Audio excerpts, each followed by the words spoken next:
Tyler held his phone up like a trophy and said, "Check this out." And the whole patio leaned in. 4th of July at my parents' house. Plastic tablecloths, paper flags, kids running laps with popsicles. My son Jay stood beside me, holding a bowl of watermelon, a little sunburn on his nose.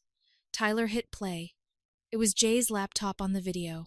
Mine, really, because I saved and paid for it. The same silver lid with a sticker Jay picked at the Apple store. Tyler in my parents' garage, winding up with a metal bat. He grinned at the camera and said, "Smash test." And then the first swing cracked the screen. The next caved it in. Laughter in the background. Someone yelled, "Send it!"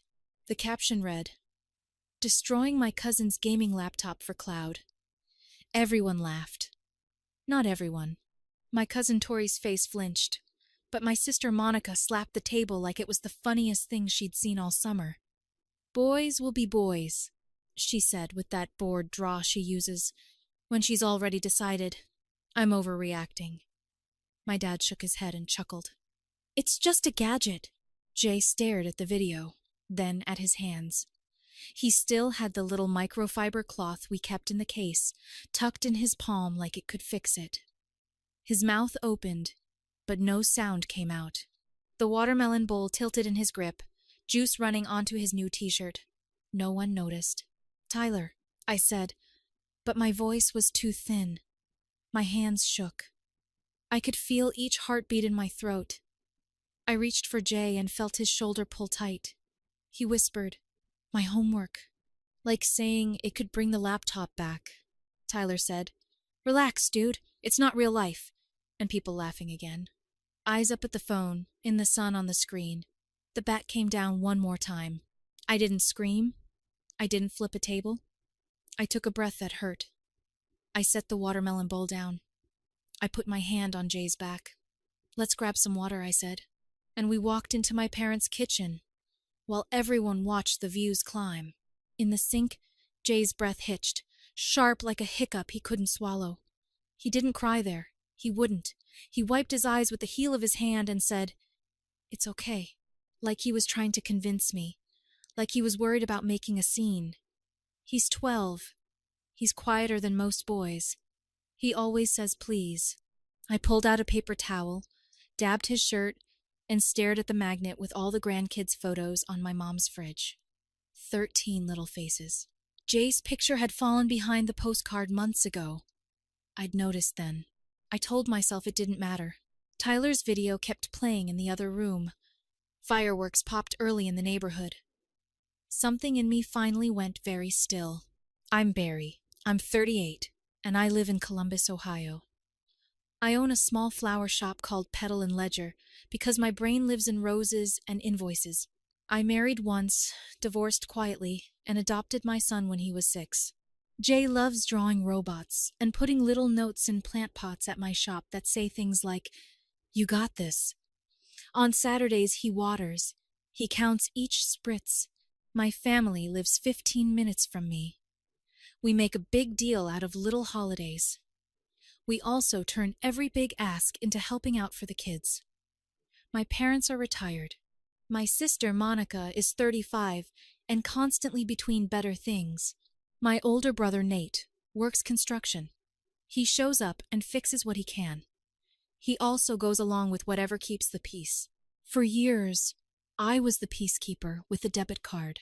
When my mom's water bill hit a shut-off notice, I set it up on autopay. That was 3 years ago. $62.45 on the 15th every month. When the old deck started rotting, I put $4,200 on my business card to replace it because the grandkids needed somewhere safe to play. I covered Monica's $189 monthly car insurance for almost a year, just until she gets back on her feet. I paid for a family cabin rental every August at Lake Hope. $1,100 for the week.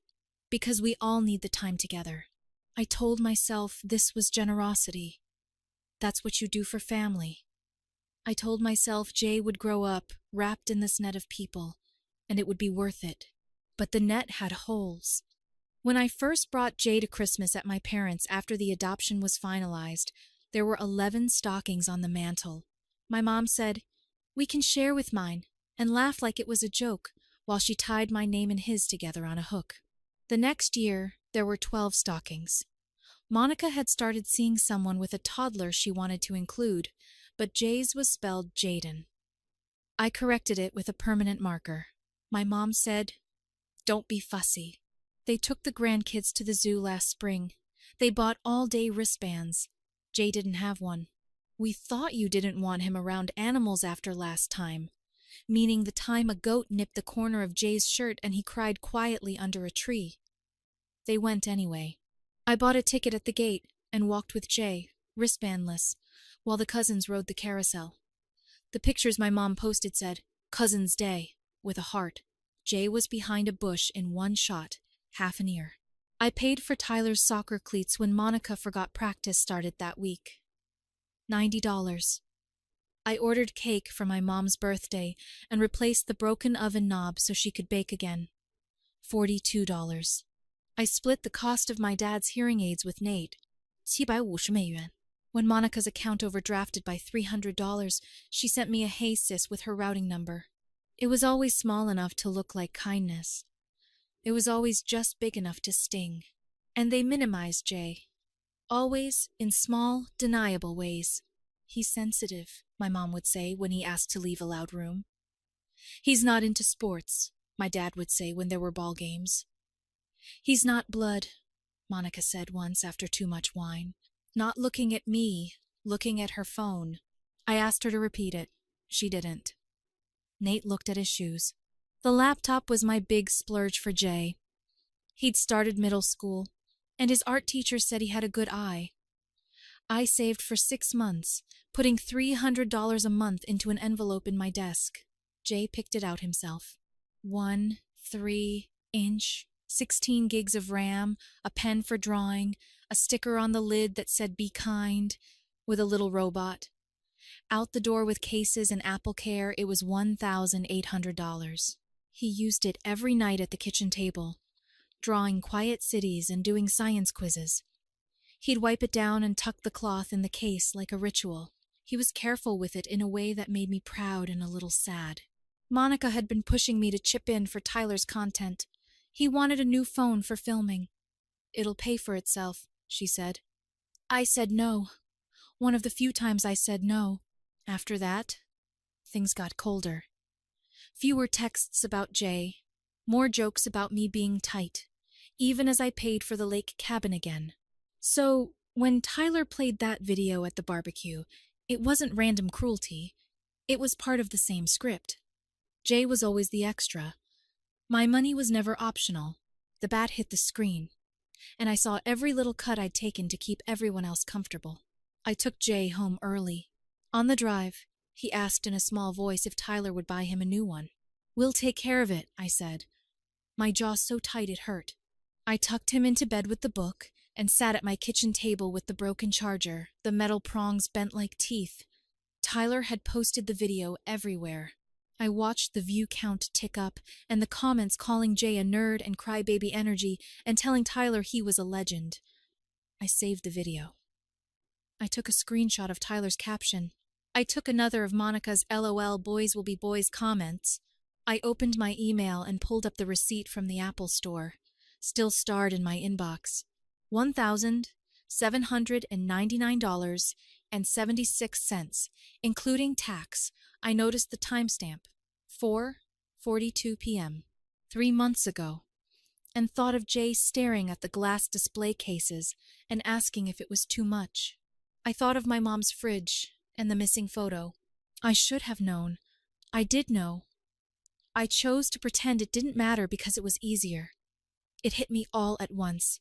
The way I'd been buying my son a place at their table while they held the chair just out of reach. I didn't sleep. At 8 a.m., I printed the receipt. I printed screen grabs of the video and the caption. I printed Monica's comment. I got a manila folder and put everything in it like I was packing a small suitcase. Then I sent Monica a text. It was calm and boring, which was the point. "Morning." Tyler broke Jay's laptop. "Replacement cost is $1,799.76. I've attached the receipt and screenshots of his video. Please send payment to me via Zelle or check by Friday at 5 p.m. She read it immediately. She replied an hour later. You're insane. Boys will be boys. It was a joke. I replied, it was property damage. I expect payment by Friday. She didn't respond. My mom called. Liv, don't start. He didn't do it to be mean. He hit it with a bat, I said. He's a teenager. Tyler's got a lot going on, my mom said, meaning Monica's chaos. Don't make a scene. I'm not making a scene, I said. I'm asking for my money back. My dad left a voicemail. He did that thing where he talked around the point. We don't sue family, kiddo, he said, even though I hadn't mentioned court. Nate texted, do you want me to talk to Man? Then never mind. The group chat kept going like normal. Photos of fireworks, a tray of baked beans, like if they ignored it, it would evaporate. Friday came. No payment. Monica posted a story of Tyler and his friends at the pool. Caption, raising a star. I deposited payments from wedding clients and packed for Saturday deliveries and kept the manila folder on the counter like a strange pet. At 4:30 p.m., I opened my laptop and went to the Franklin County Municipal Court website. There's a little tab that says File. It asked if the case was for small claims, $6,000 or less. Yes, I filled it all in. Names, addresses, a simple sentence. Defendant's minor son, Tyler, last name, intentionally destroyed plaintiff's laptop, causing $1,799.76 in damages. I uploaded the receipt and the screenshots. I paid the filing fee, $78, with my business card. It gave me a case number, 2024 SC00738. It asked if I wanted the court to serve the defendant by certified mail. Yes, I clicked the button. It gave me a confirmation screen. I took a screenshot of that too and added it to the folder out of habit. I didn't text anyone. I made grilled cheese for Jay and me, and we watched an old Pixar movie. He chose the one with balloons. He leaned his head on my shoulder at the part where the house lifts off, and I thought about roofs and chairs and where we sit and where we don't. At 9 p.m., my email pinged. Your filing has been accepted. On Monday, a green card showed up in my informed delivery preview. Service out for delivery. Monica must have watched the mail carrier walk up her front steps with that slip. She started calling at noon. I let it go to voicemail. Liv, what is wrong with you? She said on the first one. It's a kid, she said on the second. You're embarrassing us, my mom texted. My dad, don't do this. Nate called and whispered. She's freaking out like I couldn't hear that already. Tyler posted a story that said Karen alert with my name blurred out. I took a screenshot. Teenagers mess around. They also understand consequences when someone draws a line and holds it. The hearing date was set 6 weeks out. In that time, I kept working. Wedding season doesn't care about family dramatics. I made pea bouquets at 6 a.m. I swept the shop floor twice a day. I saved up for another laptop for Jay by taking 2 extra funeral arrangements and a corporate account that wanted weekly tulips. I bought Jay a used Chromebook from a neighbor for $150 as a bridge. He said thank you like I'd given him a car. He used it carefully and kept drawing on paper. People in the family tried to negotiate. My mom came by the shop with a bag of peaches. She stood by the table where I wrapped stems and craft paper. Can we keep this private? She said. It is private, I said. Between me and Monica. You're being dramatic, she said. I'm being specific, I said. He broke something. They pay for it. You want to punish a child? She said. I want my child to know I protect him, I said. And that was the first time I said it out loud like that. It felt like a door clicked into a new position in my chest. The week before the hearing, I got an email from the court with a link to a Zoom pretrial. I put on a clean shirt. Monica joined with her camera off. Tyler logged on from his room with a hoodie pulled up, mouth set into a flat line. The magistrate asked what the case was. I said it simply. Tyler said it was a prank. Monica said, "This is crazy." The magistrate said, "See you next week." On the day, I took the manila folder to the courthouse. The waiting area smelled like coffee and dust. Monica wore big sunglasses even inside. Tyler slouched and smirked. My cousin Tori texted me, "Good luck." Nate didn't come. My parents sat it out and said they were not choosing sides, which meant choosing the status quo. When it was my turn, I handed the judge the folder. He watched the video on a small screen. The sound was off, so the bat hit in silence, which somehow made it worse. He looked at the receipt. He looked at Monica. "Did your son do this?" he asked. She stared at him. "He's a kid," she said. "That's not an answer," the judge said. He turned to Tyler. "Did you do this?" Tyler shrugged. "Yeah, it was a joke." The judge signed a piece of paper. Judgment for the plaintiff in the amount of $1,799.76 plus costs, he said. "You can work out payment arrangements." Monica rolled her eyes. "She doesn't need it," she said, nodding at me like I was the IRS. "I do," I said. My voice didn't shake. It didn't apologize for asking. Monica did not pay. She posted a screenshot of her Wings and Things takeout receipt the next night. $84 and a caption, "Self-care." She sent me $50 on Cash App with a note that said hush money and then requested it back 15 minutes later. I didn't accept or decline. I waited. I filed the papers for wage garnishment. It was another form, another fee, another line where I wrote Monica's employer's name, Clintonville Dental. I only knew because Monica posted from the break room constantly, complaining about the Karens. The court sent the order. It went to her boss. Her HR had to call her in and explain that a portion of her check would be going to me until the judgment was satisfied. Monica showed up at my shop with her sunglasses and a tremor in her voice I'd never heard. She slammed the door hard enough to shake the dried wreaths. It was Tuesday. The shop smelled like damp leaves and eucalyptus. "What is wrong with you?" she hissed. "You're making me look bad at work." I wiped my hands on a towel and rested them on the counter. Because I knew if I didn't, I'd want to gesture, and that would look like flailing. "I'm not making you look like anything," I said. "You chose not to pay. The court did the rest. You didn't have to go this far. It's freaking embarrassing. Jay didn't have to watch his laptop get smashed. That was embarrassing. He did nothing wrong. He's a sensitive kid," she said, like it was a flaw. "He's a kind kid," I said. "He's mine. That matters." She blinked like I spoke in another language. "You're punishing me because you're jealous. Because Mom and Dad love Tyler more," she said, like she said the quiet part by accident and wanted to make it loud. "You're controlled by your whatever this is." She gestured at the arrangements. "The lists on my clipboard. My whole small life." "I'm not your backup bank," I said, and it surprised me how easy it was to say. "I'm not funding a family my kid isn't part of." "What does that even mean?" she snapped. "It means you're off my accounts. It means when something gets broken, the person who broke it pays, not me. It means if you don't want your employer involved, you pay your debts." She stared at me, like she didn't recognize me. Then she laughed a little, high and thin. "You think you're better than us," she said. "I think I've been making it easy for you to be worse," I said. And that part wasn't even angry. It was just true. Word got around fast. My mom called, crying, saying I'd humiliated Monica. She could lose her job, she said.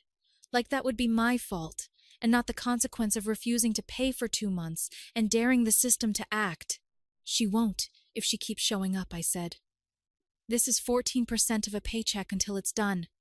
It's legal. It's not personal." "It's always personal," my mom said, and hung up. Nate came by the shop 2 days later with a bag of those gas station cookies Jay likes, the ones with too much frosting. He leaned on the counter. "I don't like courts," he said. "Me neither," I said. "But I watched the video," he said, looking down. "It was messed up. Tyler's been a jerk lately. Mom lets him talk to her like she's a stranger. He threw a shoe at my truck last month. Did you tell her to pay? I asked. I told her to apologize, he said. She told me to mind my business. It turned out the business that didn't interest Monica started to interest her boss, not because of the garnishment. HR handles that stuff quietly, but because Tyler posted another video ranting about me and tagged the dental office. He used the business tag to get more views. The office manager called him and said he couldn't do that. Monica stormed in and threw a fit at the front desk. She got written up. All of that got layered into the family chat. Liv is destroying our family, my mom wrote. This is why we don't tell you things. You're making me choose, my dad said. Tori DM'd me separately. Proud of you. Also, want me to bring scones to Jay? At home, the Chromebook hummed. Jay did his homework at the kitchen table like always. He didn't ask about Monica. He asked if we could hang some of his drawings in the shop. He drew a bunch of little succulents with faces and arms. I put them by the cash register in mini frames. Customers kept saying they loved them. He made a little sign that said, Jay's plants say hi. The first garnishment check came to me via the court in a plain envelope. It was $21. More would come every pay period. I didn't tell Jay about the mechanics. I did tell him that the judge said Tyler had to pay for what he broke. Jay nodded slowly, like a cat finally learning what its name is. At the end of August, Lake Hope Week came up. Usually, I'd send the I'll book it text by April. I never sent it this year. No one asked me why. Monica put a post up of her and Tyler at a water park with a caption, Our own cabin is better. Anyway, my parents stayed home. Nate took his kids to a state park for the day and texted me a photo of them on a picnic blanket with a caption. We've got room. You coming? We went. Jay laughed with his cousins over ants stealing a grape. It was quiet. No one mentioned courts. When the new school year started, I took Jay to the Apple store again. We had enough between the garnishments that had arrived and the extra wedding work I'd taken on. Jay touched the screens like they were windows. He didn't want me to spend the money. I told him this was not a treat. It was a tool. The specialist clicked around and said, Do you want engraving? Jay smiled and said, Just a robot. We engraved a tiny line. Be kind, Mom. He carried the box out of the store like something living was inside. I kept my voice the same with my family. If they texted, I replied with basic information. No heat. When they tried to drag me into feelings, I said, I already explained. Tyler broke it. I'm not your backup bank. They tried every angle. You're punishing all of us. You're different since you adopted. You're letting money change you. The truth was, money had changed them. Or maybe it hadn't changed them at all. It had only exposed the way they thought I owed them access to whatever I had, while they rationed their care for my kid. Thanksgiving came fast. For years it was at my parents' house. This time, I told them in September, I'd be doing it at mine. For Jay, I said. I didn't ask for help. I didn't send a menu. I ordered a turkey from the butcher and made my mom sweet potatoes without calling her for the secret because I already knew it. More butter than you think. I set the table with the plates my grandma left me. The ones my mom didn't want because they had a chip. I put 2 empty chairs at the end because we have the room. I didn't label them or make a speech. I knew my parents wouldn't come. They sent a text that morning. We're not up to it. Monica didn't text at all. Nate came with his kids and a pie. Tori came with rolls. We ate too early, like always. Jay asked if he could place cards. He spelled everyone right. He wrote Mom on mine and drew a little rose. He wrote Jay on his and drew a robot. He put one more card between us that said, Everyone who's kind. And he drew a heart. After dinner, the kids sprawled on the living room floor. Jay opened his laptop and showed his cousins how he layers his drawings. They took turns. They drew a turkey with muscles. They drew our dog as a knight. Jay laughed, the kind of laugh where his eyes disappear. Tori washed dishes with me and said, You know you did the right thing, right? I know, I said. It felt less like winning and more like finally shifting my weight off a leg that had been asleep for years. The last garnishment payment hit in December. Another plain envelope. The total matched the judgment to the penny. I put the receipt on the corkboard in the hallway behind a dried hydrangea head, not as a trophy, as a reminder. I can choose. At the shop, I took down the old family discount sticky note I kept taped under the cash register. 10% off if your last name matched mine. I replaced it with a new one that said, Jay's plants say hi. Customers still smiled when they saw it. On Christmas Eve, Jay brought home a paper ornament from school. It was a cutout of a house with a chimney and a little door that opened. Inside he'd written, Home is where you're safe. He taped it to our fridge under a magnet of a goat I bought as a joke. I looked at my mom's magnet from their last vacation and the postcard that used to hide his photo at her house. I didn't cry. I was just very aware of the air in my own kitchen.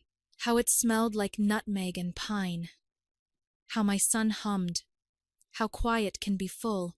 I sent my parents a photo of our table set for two and said, You're welcome if you want. They sent a thumbs up and nothing else. Monica posted a story from a friend's place. Tyler in the background, rolling his eyes. The office manager at the dental place had followed my shop on Instagram and liked Jay's plant drawings. Life picked its lanes. At midnight, Jay fell asleep on the couch, laptop closed, hand on it like a guard. I took the broken charger from the junk drawer we kept it for a while, without meaning to, and put it in the trash. Then I took it back out, plucked one of the bent metal prongs off with pliers, and put it in a little jar with sea glass and buttons. Not a threat, not a curse, just a fragment of a thing we lived through and didn't let define us. When people ask now why I blew up over a laptop, I tell them I didn't. I finally refused to fund a version of family my kid wasn't allowed into. I made one boring choice. I went to small claims with a receipt. The consequences were theirs. The next time we were all invited to a big barbecue, Labor Day, at my parents' friend's place, I said yes and brought coleslaw. We stayed for an hour. Jay ran around with Nate's kids, laughing. Tyler looked through me. Monica stood at the far end of the yard and pretended to be busy. No one played videos.